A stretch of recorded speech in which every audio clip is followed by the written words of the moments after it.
Hello students. तो आज के इस लेक्चर में हम देखने वाले हैं एमएस चौहान से जर्नल ऑर्गेनिक केमिस्ट्री वन के क्वेश्चंस। तो क्वेश्चन नंबर वन है आपके पास, how many 2 degree hydrogen atoms are present in the given following compound.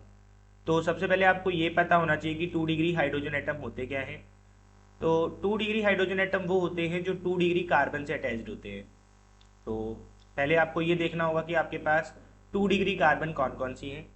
2 degree carbon वो कार्बन होती है जो दो कार्बन से अटैच्ड होती है।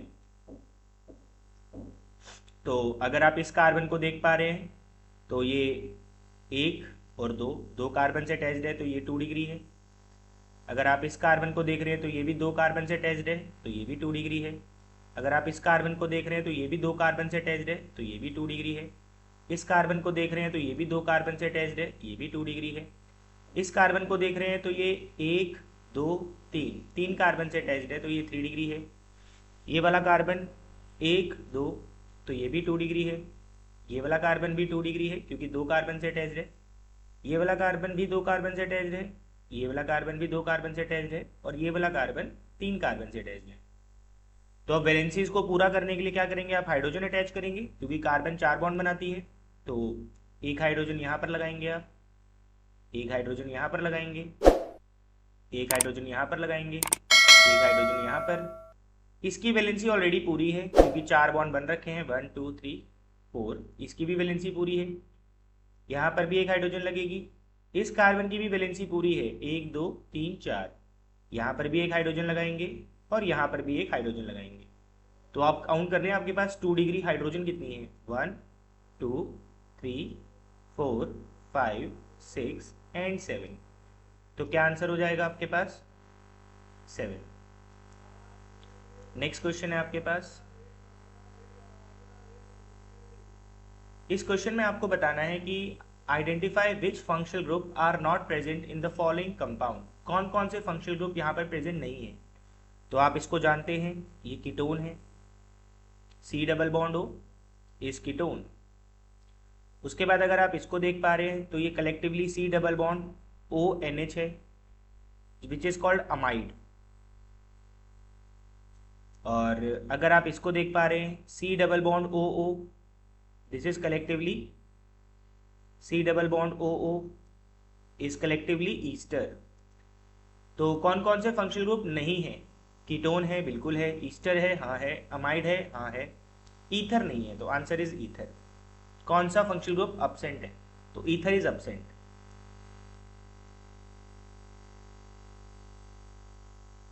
नेक्स्ट क्वेश्चन है आपके पास, correct energy profile for amine inversion and hybridization of nitrogen in transition state. तो आपको इस ट्रांजिशन का एनर्जी प्रोफाइल डायग्राम ड्रॉ करना है। तो बेसिकली ये आपके पास एक अमीन है जो इन्वर्जन में जा रही है। इन्वर्जन में जाने की वजह होती है यहाँ पर ये जो ग्रुप्स हैं ये एक दूसरे को स्टेरिक हिंड्रेंस प्रोवाइड करते हैं। तो आपको पता है नाइट्रोजन के ऊपर एक लोन पेयर है, यहाँ पर भी नाइट्रोजन के ऊपर एक लोन पेयर है। तो क्या हाइब्रिडाइजेशन है इस नाइट्रोजन की, ये है नाइट्रोजन sp3 हाइब्रिडाइज्ड है। क्यों, कितने सिग्मा बॉन्ड है, 1 2 3 एंड 4। ये वाला नाइट्रोजन भी क्या है, sp3 हाइब्रिडाइज्ड है, 1 2 3 एंड 4। अगर 4 सिग्मा बॉन्ड बनते हैं तो हाइब्रिडाइजेशन क्या हो जाती है, sp3 हो जाती है। तो आप देख सकते हैं कि जो इनिशियल स्टेज है और जो फाइनल स्टेज है दोनों में ही नाइट्रोजन sp3 हाइब्रिडाइज्ड है। मतलब इनिशियल एनर्जी और फाइनल एनर्जी क्या रहने वाली है, सेम रहने वाली है। बट इन बिटवीन जब ये ट्रांजिशन हो रहा होता है तो यहाँ पर एक ट्रांजिशन स्टेट बनती है। तो वो ट्रांजिशन स्टेट कुछ ऐसी है, तो ये नाइट्रोजन है, इसके पास है हाइड्रोजन, ड्यूटेरियम एंड ट्राइटियम। अब जब ये इन्वर्जन होने लगता है तो यहाँ पर एक ट्रांजिशन स्टेट बनती है जिसकी वजह से ये नाइट्रोजन है तो एक तरफ हो जाता है हमारे पास हाइड्रोजन, एक तरफ ड्यूटेरियम, एक तरफ ट्राइटियम, और ये जो इसका लोन पेयर है ये अनपेयर्ड इलेक्ट्रॉन्स में कन्वर्ट हो जाता है। तो ये इसकी ट्रांजिशन स्टेट बनती है। और आप जानते हैं कि transition states are highly unstable, transition state highly unstable होती हैं। तो अगर ये हाईली अनस्टेबल होती हैं तो इसकी एनर्जी क्या होगी, जो चीज़ें अनस्टेबल होती है उनकी एनर्जी बहुत हाई होती है। High energy. तो ये अनस्टेबल फॉर्म में नहीं रहना चाहेगा, तो ये तुरंत इन्वर्जन में चला जाएगा। तो लोन पेयर नीचे आ जाता है और हाइड्रोजन, ड्यूटेरियम एंड ट्राइटियम कुछ वापस यहाँ पर आ जाते हैं। तो क्या बन रहा है, अगर आप इसका एनर्जी प्रोफाइल डायग्राम बनाएंगे तो मान के चलिए पहले आपके पास एनर्जी कुछ ये थी जब ये sp3 हाइब्रिडाइज था। अब क्योंकि इसने ट्रांजिशन स्टेट बनाई है, ट्रांजिशन स्टेट अनस्टेबल होती है और अनस्टेबल चीज़ों की एनर्जी क्या होती है, हाई होती है। और ये वापस किस में कन्वर्ट हो गया, sp3 में कन्वर्ट हो गया। अगर वापस sp3 ही बना रहा है तो एनर्जी फिर से वही रहने वाली है। तो इनिशियल और फाइनल एनर्जी सेम थी, लेकिन इन बिटवीन जो ट्रांजिशन स्टेट बनता है उसकी एनर्जी बहुत हाई है क्योंकि वो अनस्टेबल थी। तो कौन सा ऑप्शन करेक्ट है यहाँ पे, ऑप्शन डी। इनिशियल और फाइनल एनर्जी सेम है और ट्रांजिशन स्टेट की एनर्जी हाई है क्योंकि transition states are highly unstable.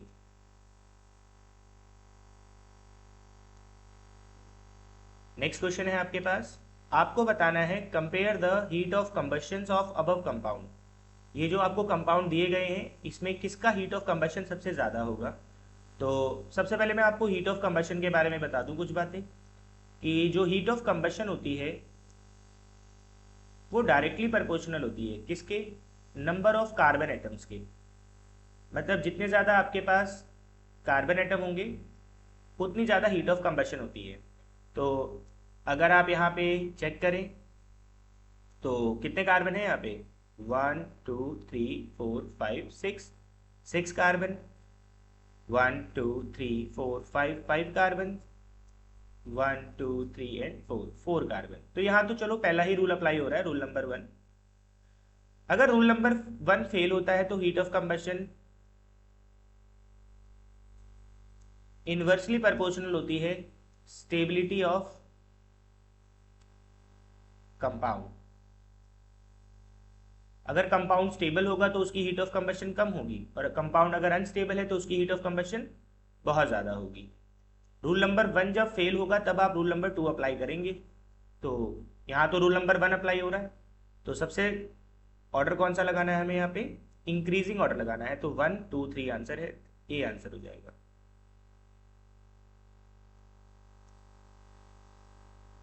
Next question है आपके पास, which of the following is not a resonant structure of the other. इनमें से कौन सा एक दूसरे का रेजोनेटिंग स्ट्रक्चर नहीं होगा। तो रेजोनेटिंग स्ट्रक्चर, चलो यहाँ से शुरू करें अगर हम, तो यहाँ पर आपको दिख रहा है नेगेटिव के ऑल्टरनेट पोजीशन पर आपको डबल बॉन्ड दिख रहा है, ठीक है। तो इसको बोलते हैं negative sigma pi conjugation, negative के ऑल्टरनेट पोजीशन पे पाई बॉन्ड या फिर डबल बॉन्ड। तो ये वाला पेयर यहाँ शिफ्ट होगा और ये वाला पेयर इस कार्बन पे शिफ्ट होगा। तो अगर ये वाला पेयर यहाँ शिफ्ट होगा तो यहाँ पर आएगा नेगेटिव चार्ज, तो कुछ ये वाला स्ट्रक्चर बन रहा है। फिर से आपको यहाँ पे देखने को मिल रहा है नेगेटिव सिग्मा पाई कॉन्जुगेशन। तो अगेन ये वाला पेयर यहाँ आएगा और ये वाला पेयर यहाँ आएगा, तो इससे बनेगा ये वाला स्ट्रक्चर। तो अब इसके बाद तो नहीं हो सकता आगे कुछ, मतलब यहां पर नेगेटिव इम्पॉसिबल है। ये 3 स्ट्रक्चर्स थी जो एक दूसरे का रेजोनेटिक स्ट्रक्चर फॉर्म कर रही हैं, लेकिन ये जो डी है ये इम्पॉसिबल है, तो ये रेजोनेटिक स्ट्रक्चर नहीं होगा।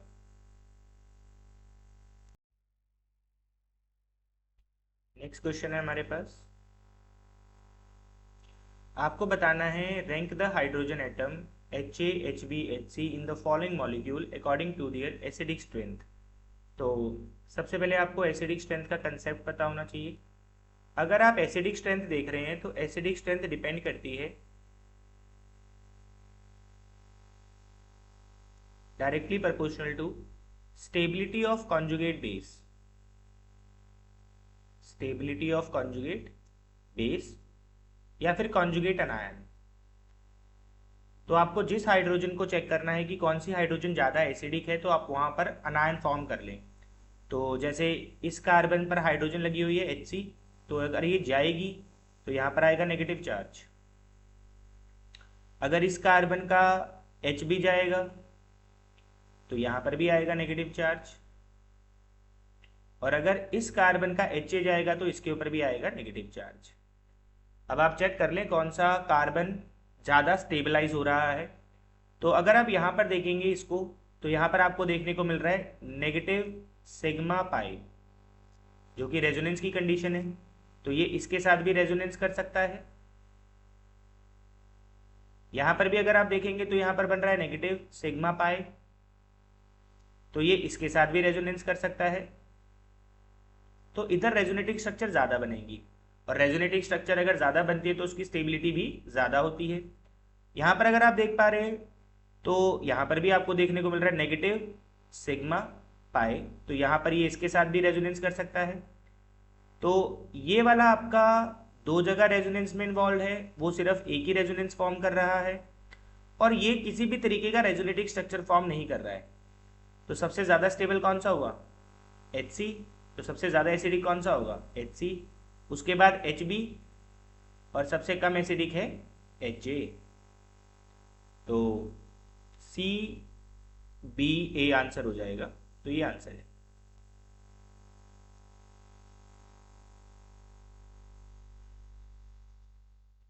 नेक्स्ट क्वेश्चन है आपके पास, आपको यहाँ पे बताना है compare the bond length of A and B।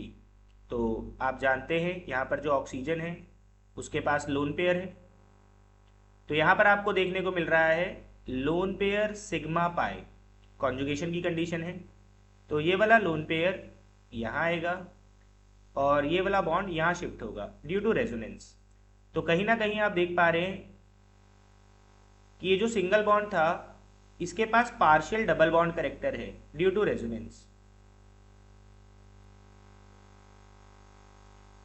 तो और ये वाला अगर आप देख रहे हैं तो ये वाला जो बॉन्ड है वो प्योरली सिंगल बॉन्ड है, क्योंकि यहां पर कोई रेजोनेंस नहीं है। तो this is purely single bond, single bond कह लें या फिर सिग्मा बॉन्ड कह लें, पर यहां पर आपको पार्शियल डबल बॉन्ड करेक्टर देखने को मिल रहा है। तो कौन सी बॉन्ड लेंथ बड़ी हो जाएगी?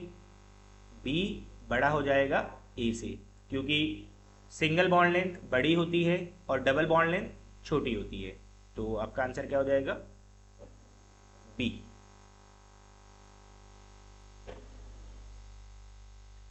नेक्स्ट क्वेश्चन है, आपको यहां पे बताना है number of sp2 sigma bond in the given compound. तो पहले आप sp2 कार्बन पता कर ले कौन कौन से हैं। तो अगर आप इस कार्बन की हाइब्रिडाइजेशन निकालेंगे तो इसके पास एक हाइड्रोजन है। कितने सिग्मा बॉन्ड है इसके? 1 2 एंड 3। तो ये sp2 हाइब्रिडाइज हो जाएगा। ये वाले कार्बन की हाइब्रिडाइजेशन निकालेंगे तो वो भी sp2 आएगी, क्योंकि अगर 3 सिग्मा बॉन्ड होते हैं तो हाइब्रिडाइजेशन sp2 होती है। तो आप इजीली काउंट कर सकते हैं सिग्मा बॉन्ड। यहाँ पर भी एक हाइड्रोजन है, यहाँ पर भी हाइड्रोजन है, यहाँ पर भी हाइड्रोजन है। वैलेंसी पूरी करनी होती है तो हाइड्रोजन लगाने होते हैं। यहाँ पर भी हाइड्रोजन है, यहाँ पर भी हाइड्रोजन है, सिमिलरली यहाँ पर भी हाइड्रोजन है, और यहाँ पर भी हाइड्रोजन है। तो अगर आप इसकी हाइब्रिडाइजेशन निकालेंगे तो ये भी sp2 आएगी, इसको निकालोगे तो sp2 आएगा ये भी, और ये वाला sp3 है, हमको तो सिर्फ sp2 चाहिए, ये भी sp3 है। ये वाला कार्बन sp2 हाइब्रिडाइज्ड है, और ये वाला कार्बन भी sp2 हाइब्रिडाइज्ड है। तो हमें काउंट करने हैं number of sp2 sigma bond, sigma count करने सिर्फ हमें। तो ये sp2 कार्बन है और ये भी sp2 कार्बन है, तो एक सिग्मा बॉन्ड ये हो गया। sp2 ये भी है और ये भी sp2 है, तो एक सिग्मा बॉन्ड ये भी हो गया। sp2 ये है, sp2 ये भी है, तो एक सिग्मा बॉन्ड ये हो जाएगा। और sp2 ये कार्बन भी है और sp2 ये कार्बन भी है, तो एक सिग्मा बॉन्ड ये हो जाएगा। कितने काउंट हो रहे हैं? 1 2 3 एंड 4। तो 4 सिग्मा बॉन्ड हमारे पास यहाँ पे sp2 कार्बन के बीच में आ रहे हैं।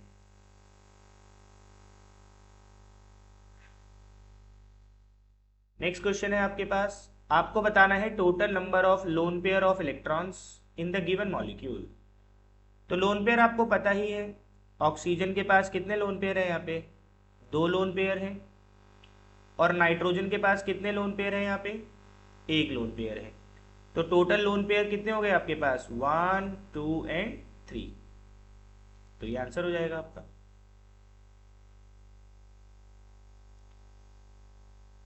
नेक्स्ट क्वेश्चन है आपके पास, आपसे पूछा जा रहा है कौन सी रिंग हाईली स्ट्रेन्ड है, किस रिंग में स्ट्रेन सबसे ज्यादा है? तो एक सिंपल सा लॉजिक है यहाँ पर कि स्ट्रेन सबसे ज्यादा होता है स्मॉल साइज रिंग में।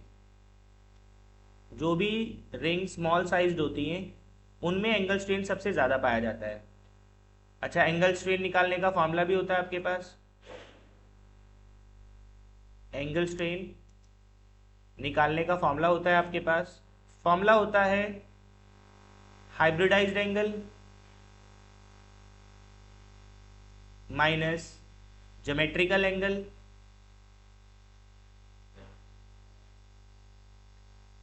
अपॉन 2।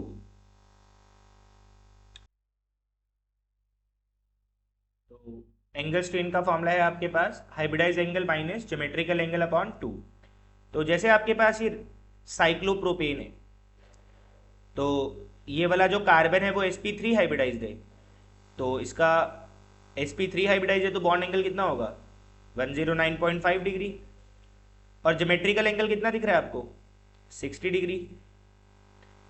अपॉन 2 कर ले, तो माइनस करोगे तो you will get 9 and 4 upon 2, तो 24.25।